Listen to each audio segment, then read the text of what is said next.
It is, ladies and gentlemen, a great privilege to be here, and here in the shadow of the United Nations, which has much work to do. Let me explain briefly why. The killing of prisoners is the worst of all war crimes. It has been for hundreds of years. The prisoner is utterly at the mercy of the state. That is why international law from the 15th century has given a special protection to prisoners of war. Shakespeare's Henry V, in those times you couldn't kill a prisoner. The Lieber Code in 1863 in America, America's war code, made it absolutely criminal to kill a surrendered prisoner. The Geneva Conventions in 1949, the basis of international law, make it an international crime to kill a prisoner. There have been three since then, since the Second World War. There have been three heinous and hideous examples of that. The first was the Japanese army that death-marched 7,000 American soldiers to their death in 1946. What happened to the Japanese commanders who ordered that crime? They were tried, and they were convicted, and they were executed. The second example was at Srebrenica in 1992, when 7,000 Muslim men and boys were killed. What happened to those commanders who gave the orders to Mladic and Karadzic? They are on trial at The Hague at this time. They were punished and will be punished. The third, the worst example, came in 1988, when thousands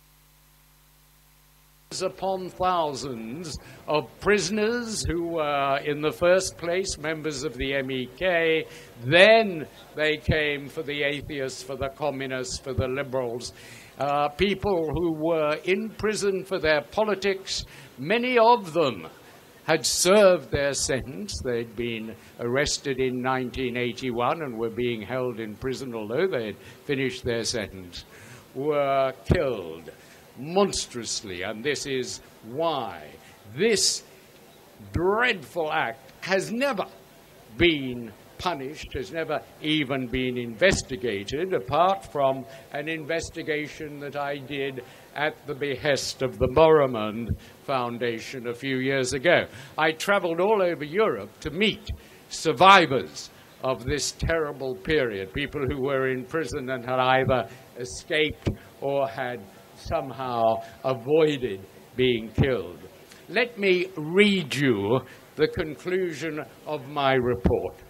Late in July 1988, as the war with Iraq was ending in a truculent truce, prisons in Iran, crammed with government opponents, suddenly went into lockdown.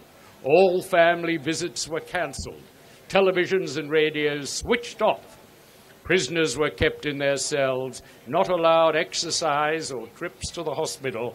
The only permitted visitation was from a delegation, turbaned and bearded, which came in black government BMWs, a religious judge, a public prosecutor, and an intelligence chief. Before them were paraded, briefly and individually, almost every prisoner, and there were thousands of them, who had been jailed for adherence to the MEK. The delegation had but one question for these young men and women, most of them detained since 1981, merely for taking part in street protests or possession of political reading material. And although they didn't know it, on their answer their life would depend.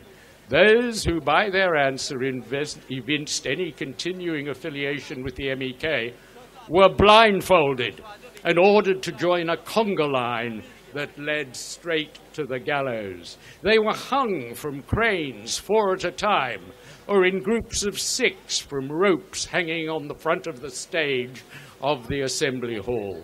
Some were taken to army barracks at night, directed to make their wills, and then shot by firing squad. Their bodies were doused with disinfectant, packed in refrigerated trucks, and buried by night in mass graves. Months later, their families, desperate for information about their children, would be handed a plastic bag with their few possessions. They would be refused any information about the location of the graves and ordered never to mourn them in public. By mid-August 1988, thousands of prisoners had been killed in this manner by the state, without trial, without appeal, and utterly without mercy. And my report, that was its conclusion on the facts, and my report was published as a book, Mullahs Without Mercy. That mercilessness continued. There was, thanks to Montazeri's intervention, and we've recently had a recording of how he told Nyeri and Porter Mahoney and the prosecutors, "You are bringing shame forever on Iran by killing these prisoners." Thanks to his intervention, there was a lull for 2 weeks. And then the killings began again, the killings of all the Marxists, of all the communists, of all who were suspected of being Muharib, enemies of the state, or who were suspected of not worshipping in the way the mullahs ordered worship. And so, at the end of the day, you have the worst war crime in modern history. And what has happened? Why are all those people who are still prominent in the Iranian regime? The Minister of Justice was one of the death committee judges, Paul Mahmoudi, the Ardabili, Nyeri, they're all in high positions. There are 50 or 60 people deeply involved in the bloody slaughter of the innocent prisoners who are now in control of the state. The supreme leader was president at the time. He gave the orders. He is a mass murderer. Rouhani, what was he doing? August till October 1988, he was an assistant of Rafsanjani, who was himself deeply involved.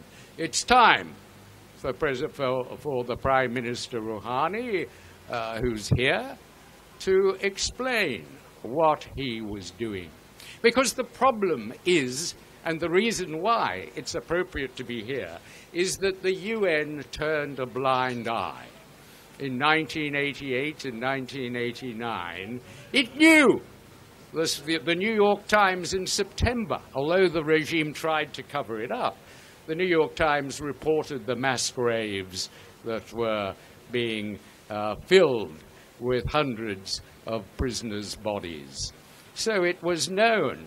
The United Nations, unfortunately, it had a special representative for Iran.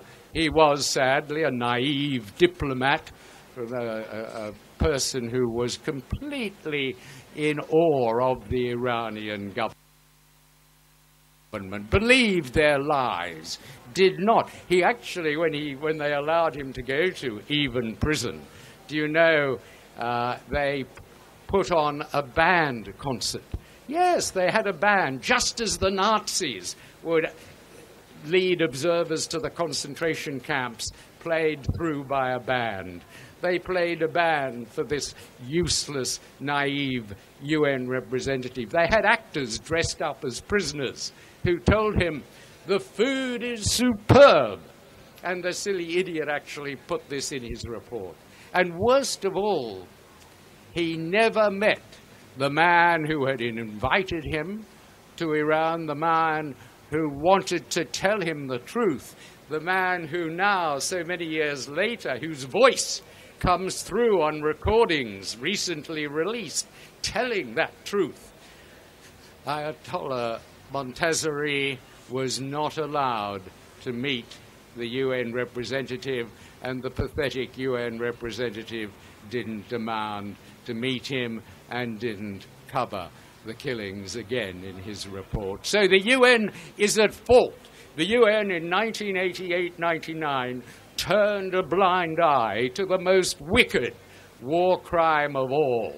And now we have Iran, with the perpetrators of that crime still in power, which has more executions comparatively than any other country, which still goes on with brutality, which still has brutality at the heart of the system. The very last example, let me mention the case of Nazanin Radcliffe, the utterly innocent charity worker, dual national, who took her British baby to Tehran 6 months ago to show her parents, and was arrested, and the baby arrested at the airport, charged with spying, a ridiculous charge, utterly false, secretly tried in 5 minutes, convicted and sent to jail for 5 years last week. That is an example of the cruelty that continues daily in Iran. And why doesn't Britain protest? This is the problem, that Britain's pathetic and cowardly government will not stand up to the mullahs, will not a squeak of protest from no carpeting of the ambassador, no demanding that her husband should be allowed to visit her, no demanding that British consuls should be allowed to visit. Iran is in breach of international law by refusing to allow them. But you see, British Airways is just flying back to Iran. British firms are doing business with Iran, making money out of Iran. That's what happens when you overlook human rights. And President Obama in America overlooked them when negotiating with Iran to relieve the sanctions. What we should have had was an insistence that Iran give up and allow to be investigated the perpetrators of 1988, that it should have changed its inhuman policies. But for the nuclear negotiators, that sadly did not figure, and they are very much to be condemned for that failure. So let me finish by saying this. What happened in 1988 was a crime against humanity. Crimes against humanity are of a special hideousness. They cannot be forgotten and they cannot be forgiven. There is a duty on the world community, represented by the United Nations, to take action. It's too late for the International Criminal Court, because that can only deal with events after 2002. But it's perfectly possible for the UN, and the Security Council should do it now, should set up an international ad hoc tribunal like the one in Sierra Leone that I was president of, like the one in Cambodia, to investigate and to punish those who are guilty of the 1988 prison massacres. That is the duty that is on the Security Council. That is the duty now President Rouhani is before it. There must be, for crimes against humanity, there must be a requiting, there must be an investigation, there must be punishment. Thank you.